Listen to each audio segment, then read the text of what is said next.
Once upon a time, there was a curious girl named Alice whose thirst for adventure led her to an unexpected journey in a bizarre land. But what happened in the end will truly surprise you. It all began on a sunny afternoon when Alice was in the garden with her sister. Bored and frustrated, she muttered to herself, "She promised to play with me, but a book without pictures seems to be fun for adults. I'll never understand adults. Does this mean I won't understand myself when I grow up?" Suddenly, she heard a rabbit exclaim, "Oh dear, I'm late." Astonished, Alice said, "A talking rabbit? And he's holding a watch? I must follow him." Without thinking, she chased after the rabbit and followed him down a hole. What seemed like a rabbit hole turned into a long, deep well. As she fell, Alice remarked, "This is taking too long. Either this well is really deep or I'm falling very slowly. I must be close to the center of the earth by now." Eventually, she landed softly on a pile of hay, unharmed. "A pile of hay? How odd," she said. Alice found herself in a strange hallway with tiny doors along the walls. "Where am I? And where did the white rabbit go? How do I get out of here?" As she wandered through the hallway, Alice spotted a small golden key on a glass table. Without hesitation, she grabbed the key and opened a tiny door. Kneeling down to peek through, she saw the most beautiful garden she had ever laid eyes on.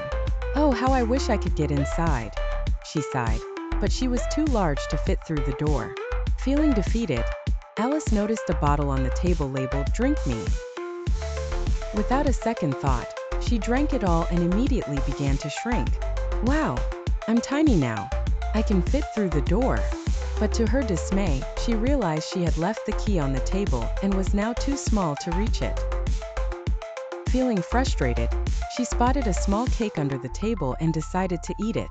After taking a bite, she began to grow rapidly. She grew so tall that her head touched the ceiling, making it impossible to get through the door. She burst into tears and her tears flooded the room. Suddenly, the white rabbit appeared again, saying, "The Duchess will be angry if I keep her waiting." Overjoyed, Alice cried out, "Mr. Rabbit, could you?" But the rabbit ignored her and rushed away. Distraught, Alice noticed that the rabbit had dropped a pair of gloves. When she put them on, she began to shrink again. Now small enough, she slipped through the door into a sea of her own tears.